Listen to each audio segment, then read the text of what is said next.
Seemtirnak atumpi leitum Abram le Lot anteno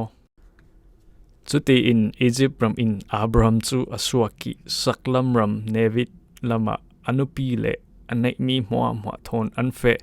Abraham nena Lot khal atel Abraham chu million zet ase I tu me cho pol tampi anai I sui lengun khal anai Negev in apoki ria buk pakhat nu pakhat athon vivo I mai sabik I ria buk asaknak petel le ai karlaki ramlama afe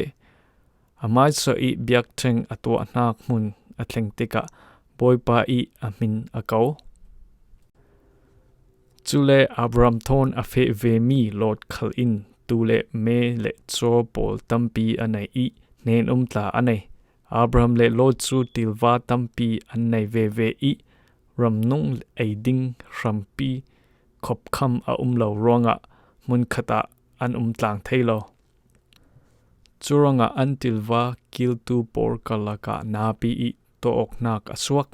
chulaya chun khanan mi le Periz mi pol chui I ram an lai hri asi chutika Abrahamin Lot nena sungkhat kan si hi na minung pol le kaminung pol hi to oriro ding an siglo kan ten ok son pai na du mi ram shrilola chuto ka feo kai mundanga cafe pai ati chutika Lot chu khwa achoni boy pai mon le Egypt ram vek asumi Jordan tiva kap phairon chu zor tiang ti dai tamzet I nga mi ram tha asikha amu chulaya chun Sodom le Gomorrah pol chu boy pa in asetter hila Lot chun ama I shranga Jordan tiva kap phairon zate in afrili niswak nak lama acher chuti chun anthenota Abraham chu Kanan rama chun I Lot chu phairon I copy laka Sodom khwa kyanga buk asak Sodom khwa sung mi chu mithalozet ansi I boy pai maya ansol ngai Abram harbona acher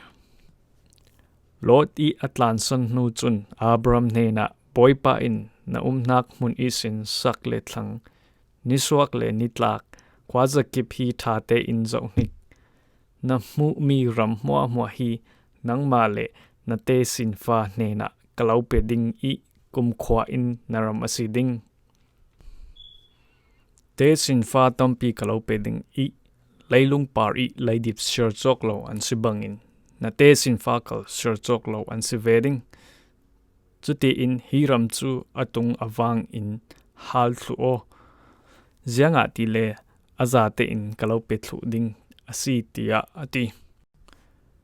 churonga Abraham chu ariabuk athon I Hebron khwa monre saswa kung kyanga mun akhor chutoka boypa ranga biak theng adon Seemtirnak atumpi leitum